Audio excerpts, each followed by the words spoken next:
आपकी समर्थन कर रहे हैं, क्योंकि विपक्ष जो है बहुत जोर लगा रहा है, बीजेपी बहुत जोर लगा रही है। कभी तो किसानों की ताकत को, किसानों के अनुशासन को, किसानों की एकता को ये कहती है ये किसी के उकसाए हुए हैं। कभी हमारी पार्टी के ऊपर इल्जाम लगाते हैं कि ये उकसाए हुए हैं। अरे मोदी जी, हम किसी के उकसाए हुए किसान नहीं हैं, हम आपके सताए हुए कानून के खिलाफ हम आए हैं, हम किसी के बहकावे में नहीं आने वाले। आज कभी आंदोलन को नाम दिया जाता है खालिस्तानी का, कभी उग्रवाद का, कभी दूसरे नाम दिए जाते हैं। मैं आज दावे के साथ कह सकता हूं, किसान ने इस आंदोलन को, ये किसान का आंदोलन नहीं रहा, अब ये जन आंदोलन बन गया।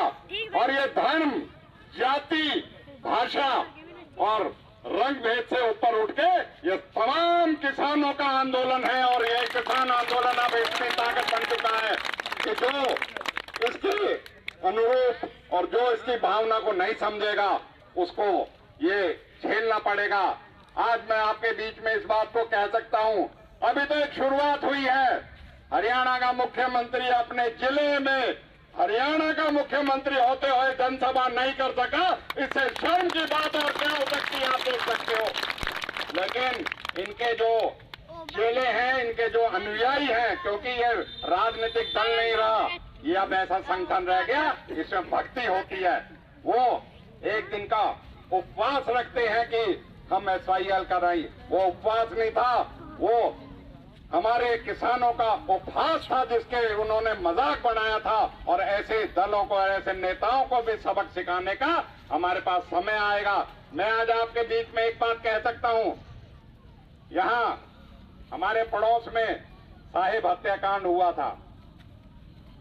आप सब लोगों ने, हमने मिलकर, तमाम साथी हैं यहाँ, एक बड़ा लंबा संघर्ष और अपनी गिरफ्तारियां तक दी थी। हम उस नाइंसाफी को भूले नहीं हैं। बेशक बीजेपी के दामन में जाके आज बहुत से नेता वहां बैठ गए हों जो उस वक्त जो है आपके आंदोलन में साथ रहते थे।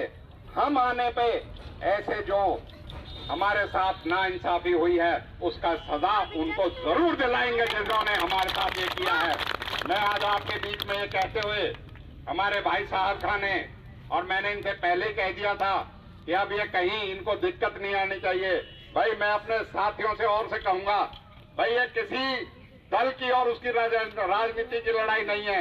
जितने मेरे साथी हैं, जितने आज हैं और लोग हैं, भाई रशीद कह रहे थे आप भी थोड़ा नरम रहो, चुनाव भी चल रहा है, ये सारे के सारे आपके बीच में आएंगे। जब ये जनता आ गई तो इनके पीछे पीछे ठोंडा भी आएंगे और सरपंच भी आएंगे और सारी चीजें आती जाएंगी। मैं फिर से मौलाना साहब को, और क्योंकि जब मेवात का नाम आता है तो तबलीग का नाम और मौलानाओं का और हमारे आलिमों का नाम हमेशा आता रहेगा। और मील के मदरसे पे भाई समय सिंह हमारे साथी हैं, इन्होंने कहा था, मैंने कहा मैं जरूर आऊंगा। कल ही हम चंडीगढ़ में अपनी गिरफ्तारी, एक एक नहीं दो गिरफ्तारी देके आज आपके बीच में आए हैं। इसी बात को दोहराने के लिए हमारा आपका जो ये संघर्ष है, ये किसी साजिश में, किसी राजनीतिक चाल में या आपसे हमारे फूट में नहीं चलना चाहिए।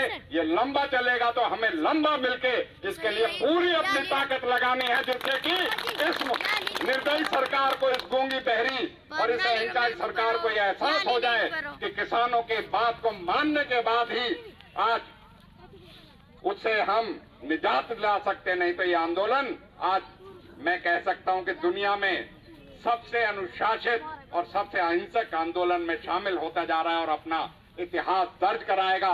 ये सरकारें तो क्या चीज हैं, हमारे इलाके ने तो पूरे साम्राज्य बदल दिए हैं। इसलिए मैं इस बात को कहते हुए कि आप लोगों को अपना इतिहास को याद रखते हुए और नौजवानों से कहूंगा, आप अपने होश को, आप अपने जोश को काबू में रख के हमारे जो ये संचालन कर रहे हैं, हमारे जो ये नेतृत्व कर रहे हैं इस धरना का, इसके अनुरूप ही चल के इसको आगे तक, और इसको एक हमें पूरा, जब तक हमें इंसाफ नहीं मिल जाता, जब तक इसको चला के रखने की जरूरत है। आप सब लोगों ने यहाँ, आप सब लोग,